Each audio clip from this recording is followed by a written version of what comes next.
Hey guys, if you're new to my channel, please subscribe and don't forget to click the notification bell to get notified about every new video. Magandang araw, ayan sa lahat ng aking mga kabakal. Ayan, i-share lang natin ang ating trabaho. Ayan, ang ating trabaho ay welding na naman. Ayan, shout out pala sa lahat ng aking mga kabakal. At kung hindi ka pa nakapag-subscribe, ayan, pasuyo naman. Pasubscribe naman ang aking YouTube channel. Ayan, saan solo ka man ng mundo na napanood mo ang bidyong ito. Ayan, maraming salamat. Shout out sa aking mga subscriber. At sa magsasubscribe pa lang, ayan, hindi na tayo sanay mag-edit. Tagal nating hindi nakapag-upload ng video. Ayan. Ang mini-welding ko pa lang ito ay bali ang materialis niya ay super duplex. Ayan, mini-weldingan natin ng steel-lite na material. Ang material na ito ay materialis ng injection pump, yung pump na humihigop ng langis.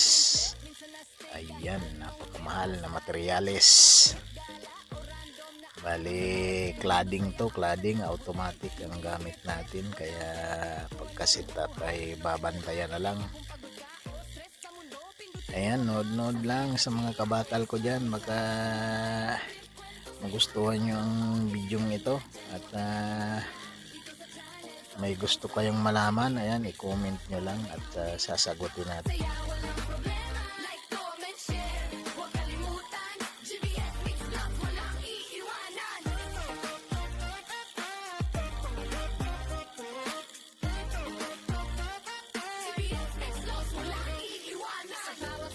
Salamat sa inyo, kayo ang lakas, kayo ang grupo, hanggang sa dulo, tuloy ang laban. GBF Mix Lots, asahan!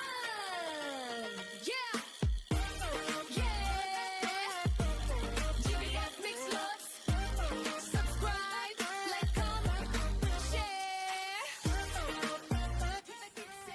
Bali, ito ang nagko-control ng travel speed ng may hawak ng holder ng welding machine. Ayan, ang setup natin 11.00.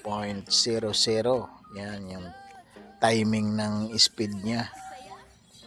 Yan ang control niya.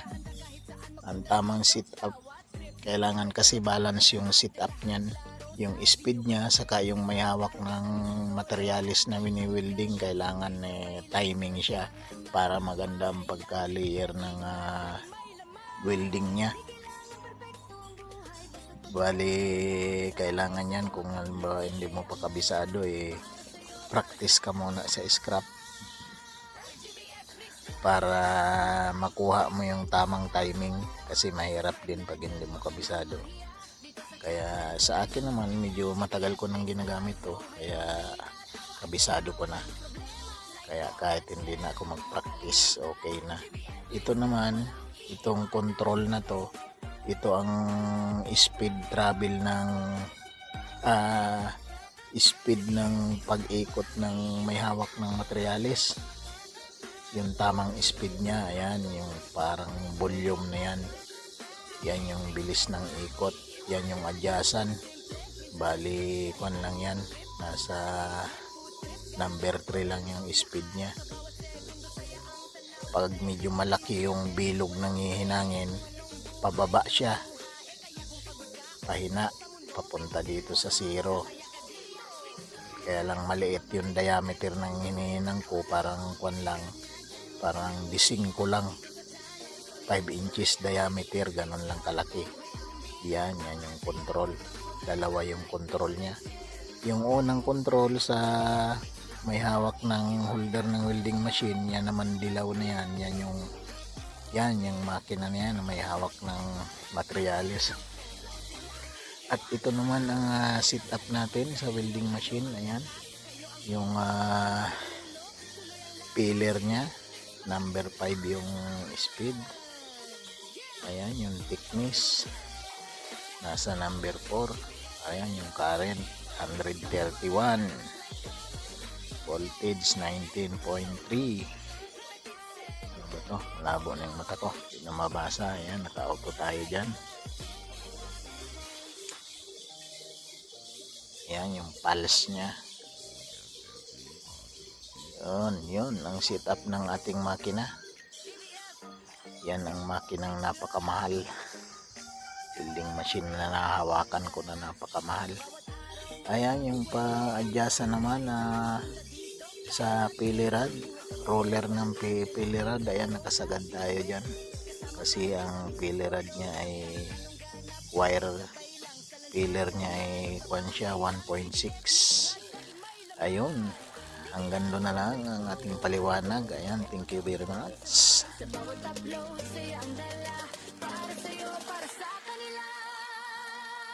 GBF Mix Plus, tara sumabay. Trip kwento, saya araw-araw ang subscribe na dyan, wag ka nang mahiya. Ayan mga kabakal, natapos na ang ating hininang. Ayan, inabot din tayo ng kulang-kulang 1 oras kasi mahaba rin yan, nasa 300 cm ang haba niyan. Isang pasada lang naman, 4.5 ang kapal, 4.5 mm. Ayan, isang pasada, mabilis na rin kasi yung wala pa yung bagong makina na yan, tig yung hinihinang panghinang ko dyan dati, naabot yan ng 1 buong araw.